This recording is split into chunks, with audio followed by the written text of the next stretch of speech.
পরে আমি যখন পড়ছিলাম বাইবেল, একটা খুব সুন্দর ঘটনা আছে।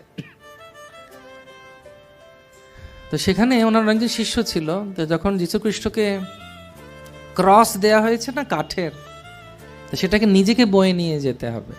তখন ওনাকে বেত্রাঘাত করছে, এবং বেত্রাঘাত যখন করছে না চারিদিকে সারা শরীর ফেটে রক্ত বেরোচ্ছে, কাঁটার মালা পরিয়ে দিয়েছে, আর ওনাকে দিয়েছে ওই কাঠটা বয়ে বয়ে উনি যাচ্ছেন। তখন ওনার একজন শিষ্য এসেছে, পিটার বা থমাস কেউ হবেন, আমার ঠিক মনে নেই নামটা। উনি বলছেন আমি হয়ে তোমার হয়ে আমি নিয়ে যাই, আমি তোমার হয়ে একটু সাহায্য করে দিই। তখন যীশু খ্রিস্ট বলছে তুমি পারবে না। তখন বলছে যে না না আমি পারবো, দাও আমাকে। তো যেই দিয়েছে ওটা নিয়েই ও পড়ে গেছে, তুলতে পারছে না।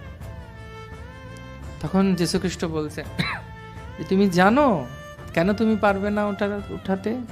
কারণ ওর মধ্যে তোমার পাপও রয়েছে, তোমার পাপের বোঝা তুমি লাঘব করবে কিভাবে? ওটা আমাকেই বইতে হবে।